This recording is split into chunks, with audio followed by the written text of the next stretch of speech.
Hi guys, welcome back. Now we are going to discuss about looping statements. What is the use of these looping statements basically in our project? For example, you are developing one projects, okay? You may need to execute one statements in couple of times. Okay, if you see the screen right in the video, I want to execute this block for example 10 times or 20 times, okay, in such a use case. Otherwise maybe you need to print some numbers 1 to 100 or whatever it may be. Okay, you want to do some logic repeatedly basically, right? Maybe 5 times, 10 times, 20 times. Okay, so in that case, such a case, can you write a code 10 times or 20 times? Is that good practice? No, right? So obviously we should not write a same code again and again, right? So that is what the reason the looping is coming into the picture. Okay, so if you want, if you run this program basically, okay, let me run this program. Okay, it is printing almost 7 to 8 times, right? Let's count it out. 8 times basically, right? 4 plus 4, 8 times basically it is printing, right? But I don't want to do this type of such a nonsense code. Okay, what I can do, I can remove this 7 times. Okay, I can do a simple code adding the for loop. Okay, I is equal to 0, I less than 8, okay, I plus plus. Don't worry about it what I'm writing, let me explain you. Okay,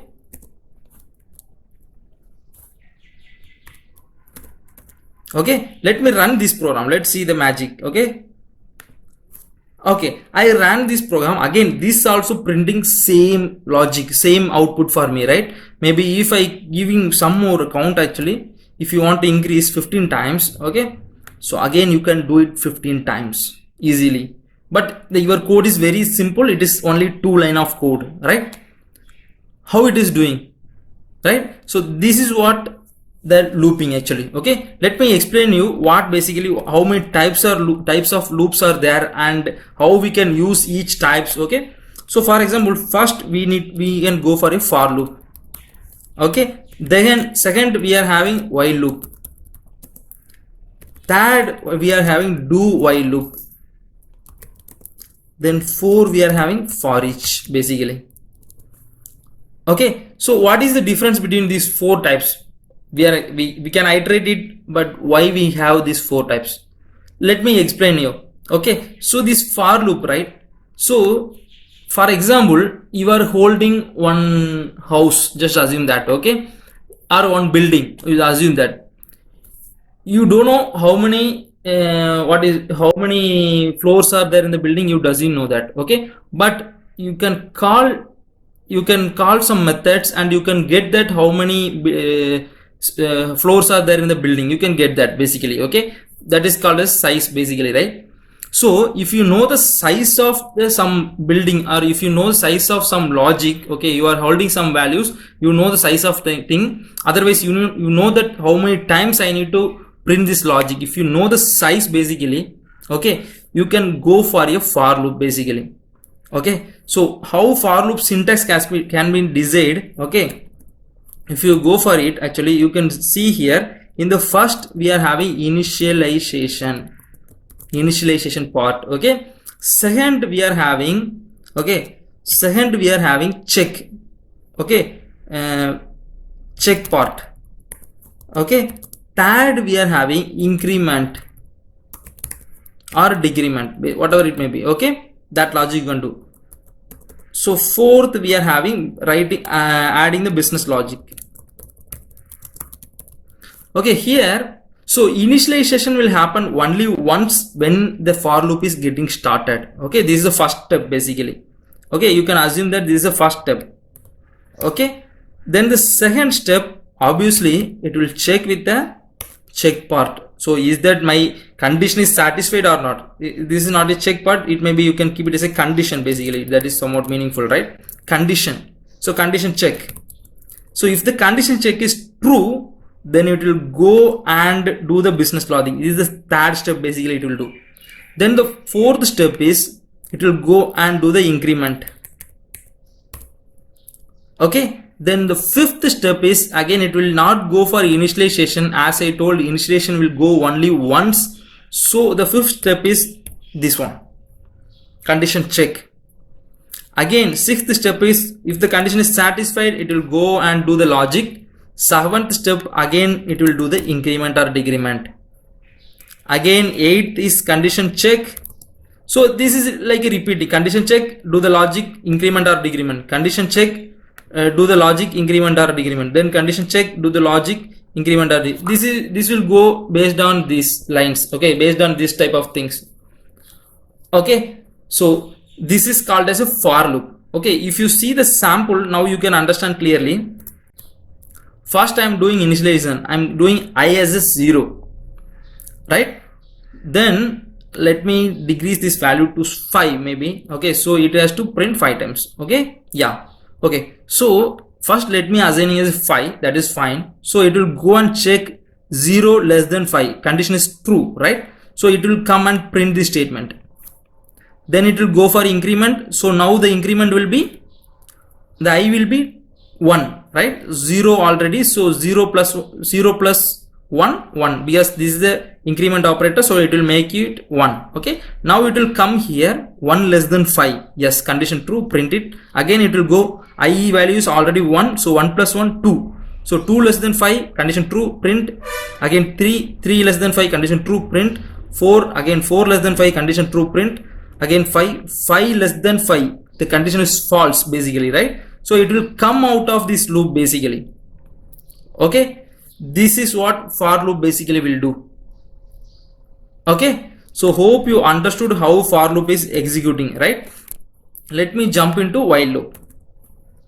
Okay, while loop syntax is very simple. While, okay, do the condition check here. Okay, you can initialization you can do outside, maybe I am just giving here.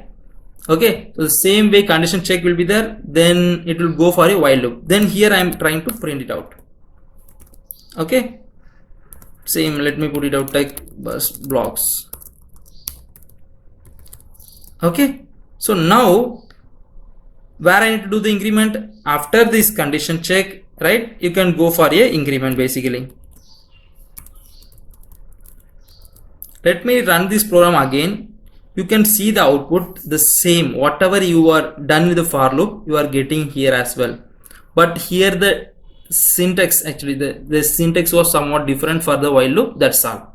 Okay, so here initialization will be outside of that, and while loop will just for the checking purpose, the increment will be there in the down basically, right? So hope you understood this one, right? Let me jump into next one. Sorry, wrongly I kept this. Okay, so it should be inside that. Okay, so okay, you can even see that actually if I am putting outside of this while loop, see when I try to run this, it will keep on running. Why? Because this while loop is always getting true, so it will print always. When the while loop is getting false, then only it will stop printing, right? As I am not incrementing the I value, I am just putting outside the while loop, no use of this. So automatically 0 only always will come. So it will come print, it will come print, it will come print, always it will print the while loop basically. So that is what actually basically we need to do inside that. Okay. Okay. Hope you understood what is a while loop, right? What is a do while loop? What is the difference between the while and do while? Let me tell you, very simple. Okay. Just I'm keeping the same. Okay. But the stuff is, instead of while, I'm changing as a do. Okay. And here I'm trying to put the, what is that, while.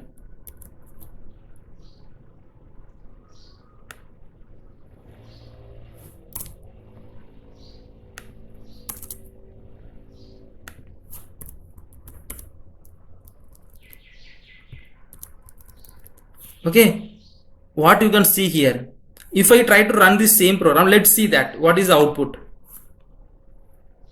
You can able to see the same output, right? Again, I will show you one more stuff here. Okay, so let me copy paste some sample code which I already did. Okay, no, not here, actually in the down itself I can able to keep it out. Okay, okay, no need of that. Okay, let's see here itself. Okay, that also it was different logic. Okay, so here you can see in the do while loop also you can able to see the same stuff, but here I am keeping I less than 0. So now what will be the output? So you can see here, even the condition is false first time itself, right? Still you can able to get the output. Why? Because the check will be happen in the last. Okay, so first itself it will print that, then only it will go for a check. If you see for loop and while loop, as I explained, the condition check will be happen first. Okay, then it will go for a business logic to print the statements, right? But in the do while, first it will do the business logic. Okay, here we are having just a print statement, but it will do the business logic as a first, then it will go for a condition check. So if the condition is, even the condition is false, so first time the execution will happen. Okay, so those type of use cases you can go for a do while loop. So what is the main difference between while and do while? While it will first check the condition, then it will go for a business logic. But in the do while, first time it will go for a business logic, then only it will do the condition check. Okay, so that is what the reason. First time it will print the values, then only it is going for a check. Okay, so this is what the difference between for loop and while loop and do while loop. Okay, and so today we saw that for loop, while loop, do while loop. Don't worry about for each. Okay, I will tell you when we are learning some arrays collections. Okay, that time I will explain you what is the purpose of for each loop. Okay, so as of now I hope you clear with the stuff, right? If you have any queries, feel free to add it in comments. Okay, thanks for watching. Bye bye.